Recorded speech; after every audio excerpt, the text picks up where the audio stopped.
According to the US Bureau of Labor, about 20% of small businesses fail in their first year. By year 5, nearly 50% are gone. And after 10 years, only about 35% survive. And no, it's not because the owners weren't smart enough, or passionate enough, or didn't grind hard. It's not even because they lacked money or investors, or had a bad idea. No, it's something else. Let me tell you a story about Lisa. Lisa was great at making these amazing handmade soaps. Her house always smelled like a spa. People kept saying, you should totally start a business. And guess what? She did. She opened a cute little shop downtown. Everyone loved it at first. But 6 months in, she was drowning. She was exhausted. Sales were a mess. Staff kept quitting. And she hadn't had a proper day off in weeks. And worst of all, she started hating soap. This is the trap Michael Gerber talks about in the E-Myth Revisited. The myth that if you're passionate and skilled, success will naturally follow. The real secret? Most small businesses fail because owners get stuck doing everything themselves, with no systems to help them out. Stick with me, because I'm about to share why this happens and how you can build a business that actually works for you, not the other way around. So here's the big lie that trips almost every new business owner. It's the idea that if you're good at doing something, then you'll naturally be good at running a business that does it. And it sounds right? Like if you're a fantastic baker, starting a bakery makes sense. Or if you're amazing at fixing bikes, opening a bike shop should be a no-brainer. But here's the thing Gerber breaks down. Doing the work and building a business are two completely different jobs. Let's go back to Lisa. She knew how to make soap. She was amazing at that. But when she started the business, suddenly she wasn't just making soap anymore. She was dealing with inventory, customer service, marketing, employee drama, rent, taxes. And none of that had anything to do with crafting lavender bars in her kitchen. That's the myth, the entrepreneurial myth. And if you're already running a business, you're probably nodding along right now thinking, yeah, why am I doing a million things I never signed up for? Don't worry, we're going to fix that. Let's go deeper. The 3 business roles. According to the E-Myth, every business owner isn't just one person. They're actually wearing 3 hats all at once. And this is where most people start to fall apart. First, there's the entrepreneur. This is the dreamer, the big picture thinker. This is the part of you that stays up at night, brainstorming new ideas and imagining what your business could become one day. Then there's the manager,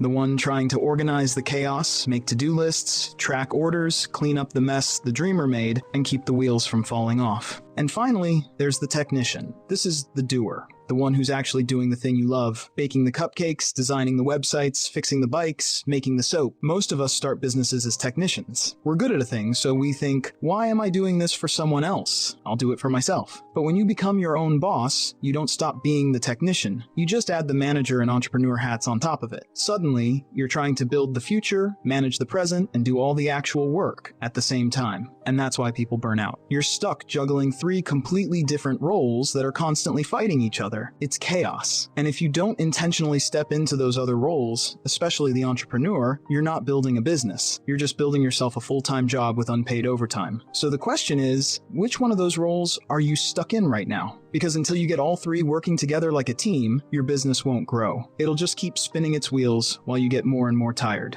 Business development phases. Okay, imagine your business is like a growing kid. It starts out as a cute little baby. You're doing everything for it. You feed it, change its diapers, carry it everywhere. That's what Michael Gerber calls the infancy phase. And if you're in it, you know exactly what I'm talking about. You are literally the business. Every order, every email, every little task, you handle all by yourself. At first, it feels kind of good because you're in control.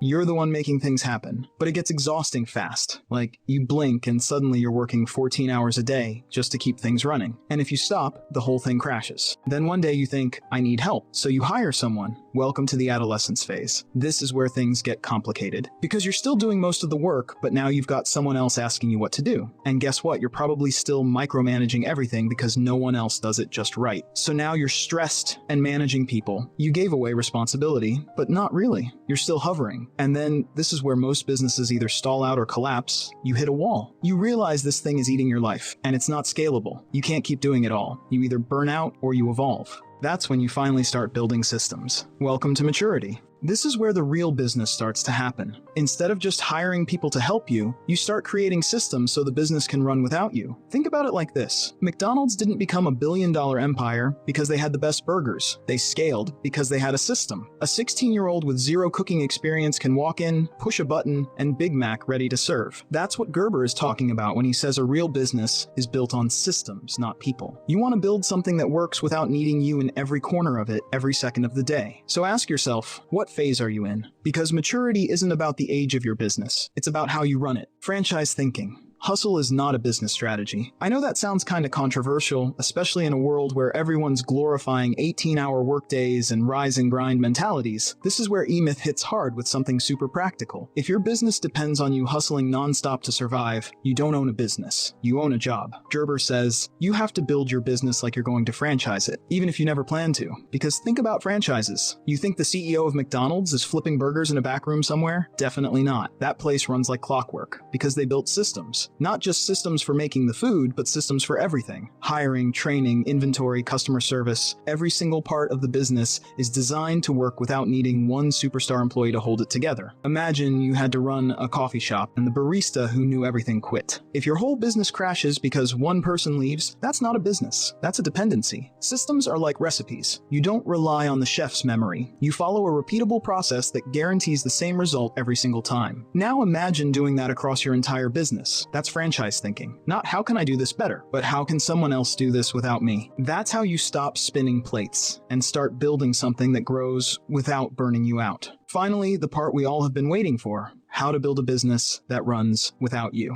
So you're probably thinking, okay, all this sounds amazing, but how do I actually get my business to run without me glued to every single thing? The good news is, it's totally doable. You just need a plan. First step, stop trying to be the superhero who does everything. Seriously, I know it feels like if you don't do it, it won't get done right. But that's exactly the mindset that keeps you stuck. Instead, start writing down how you do things. Not just make a soap or answer an email, but every step, like a recipe. Imagine you're teaching a friend to make your favorite dish from scratch. You wouldn't just say, cook it until it's good. You'd say, heat the pan, add 2 tablespoons of oil, wait for it to shimmer. Same thing with your business. Document every process. How you take orders, how you handle customer questions, how you package and ship. Once you have those step-by-step instructions, you can train someone else to do it. And this is key. You don't just hand it over and hope for the best. You test it, refine it, and make sure it works every time, no matter who's doing it. Second, focus on systems that work without you. Set up templates, checklists, schedules, anything that makes the work repeatable and predictable. It's like building a well-oiled machine, not a one-person circus. Think of it like this. You're not the star player anymore. You're the coach who designs the plays, motivates the team, and watches the scoreboard. That's how you get your time back. That's how your business becomes a vehicle for your life. It's not overnight, but this little-by-little approach is the secret sauce to building a business that actually works for you. If you have been watching this far, it means you are serious. So I have something special for you before we wrap up. I want to leave you with something super practical. A 7-step blueprint that breaks down exactly how your business grows and evolves. Think of it like leveling up in a video game. You don't just jump from beginner to boss fight. You go through clear stages that get you stronger and smarter. Here's the deal. Every business goes through these phases, whether you realize it or not. Knowing them lets you play the game right. Step 1. The entrepreneurial vision. This is where your big dreams start. You picture what your business could be, your mission, your goals. It's like setting the GPS before a road trip. Step 2. Organizing for success. Now you start mapping out how things will work. Your team, your roles, your workflow. Imagine building the frame of a house before you add walls. Step 3. Building systems. This is the juicy part. Crafting the playbooks and procedures that make your business run smoothly. Like the recipes in a cookbook, these systems help anyone deliver the same great result. Step 4. Staffing smart. You bring in the right people, train them well, and empower them to do their jobs. Think of it like assembling an all-star team instead of just filling seats. Step 5. Marketing with meaning. Here, you focus on attracting the right customers consistently. It's not shouting into the void. It's about making connections that matter. Step 6. Financial mastery. You get a handle on the money side, tracking profits, expenses, and knowing exactly where you stand, like keeping score in a game so you know if you're winning. Step 7. Continuous improvement. No business stays the same forever. This last step is about tweaking, innovating, and growing, like upgrading your gear as the game gets harder. When you nail these steps, your business doesn't just survive, it thrives. And you get to enjoy the ride without burnout. Keep this blueprint handy. When things get messy or overwhelming, come back to it. It'll help you steer your business toward the life you really want. So there you have it, the complete lowdown from the E-Myth Revisited. You now know the truth about why most small businesses struggle, the 3 roles you're juggling that drain your energy, and the phases every business goes through as it grows. So what's your first step going to be? Whatever it is, take action. If this video was helpful, hit that like button and subscribe for more amazing videos.